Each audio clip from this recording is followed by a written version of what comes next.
കർത്താവായ ദൈവമേ, ആത്മഹത്യയിലേക്ക് നടന്നുകൊണ്ടിരിക്കുന്ന ഓരോ മക്കളെയും ഞാൻ എൻ്റെ പ്രാർത്ഥനയിൽ സമർപ്പിക്കുന്നു.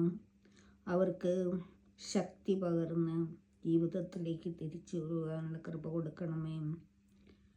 അതേപോലെ പ്രാർത്ഥിക്കുവാൻ സാധിക്കാത്തവർക്ക് വേണ്ടിയും എൻ്റെ പ്രാർത്ഥന സമർപ്പിക്കുന്നു. എന്നോടൊപ്പം ചേർന്ന് ഓരോരുത്തരും പ്രാർത്ഥിക്കുക. നിങ്ങൾക്ക് പാപത്തിൽ നിന്നും വിടുതൽ ലഭിക്കുന്നതാണ്. കർത്താവാണെൻ്റെ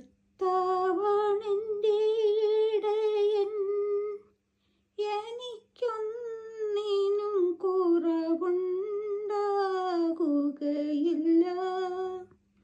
പച്ചയായ പുൽത്തകിടിയിൽ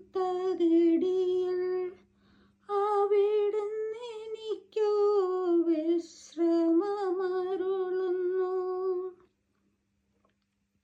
പ്രശാന്തമായ ജലാശയത്തിലേക്ക് അവിടുന്ന് എന്നെ നയിക്കുന്നു. അവിടുന്ന് എനിക്കുന്മേഷം നൽകുന്നു.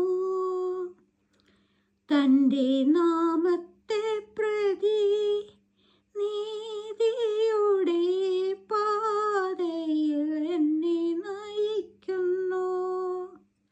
മരണത്തിൻ്റെ നിഴൽ വീണ താഴ്വരയിലൂടെയാണ് ഞാൻ നടക്കുന്നതെങ്കിലും അവിടുന്ന് കൂടെയുള്ളതിനാൽ ഞാൻ ഭയപ്പെടുകയില്ല.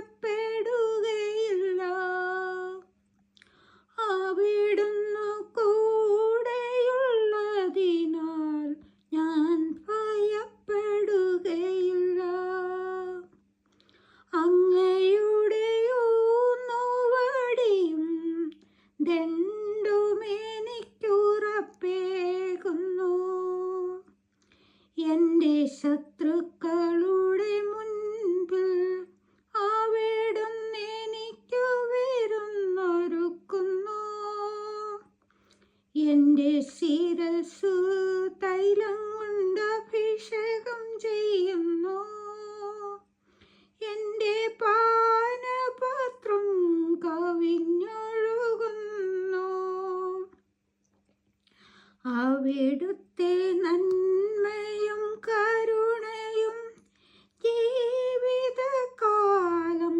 മുഴുവൻ എന്നെ അനുഗമിക്കും. കർത്താവിൻ്റെ ആലയത്തിൽ ഞാൻ എന്നേക്കും വസിക്കും. കർത്താവാണെൻ്റെ ഇടയൻ, എനിക്കൊന്നിനും കുറവുണ്ടാകുകയില്ല. പച്ചയായ പുൽത്തകിടിയിൽ അവിടുന്ന് എനിക്കു വിശ്രമമരുളുന്നു. കർത്താവാണെൻ്റെ ഇടയൻ, എനിക്കൊന്നിനും കുറവുണ്ടാകുകയില്ല. നമുക്ക് നമ്മുടെ ഈശോയുടെ ശക്തിയിൽ ആശ്രയിക്കാം. ആരെങ്കിലും ആത്മഹത്യയെപ്പറ്റി ഇപ്പോൾ ചിന്തിച്ചു കൊണ്ടിരിക്കുന്നുവെങ്കിൽ കർത്താവിൻ്റെ ശക്തിയിലേക്ക് ആശ്രയിക്കണമെന്ന് ഞാൻ പ്രാർത്ഥിക്കുന്നു.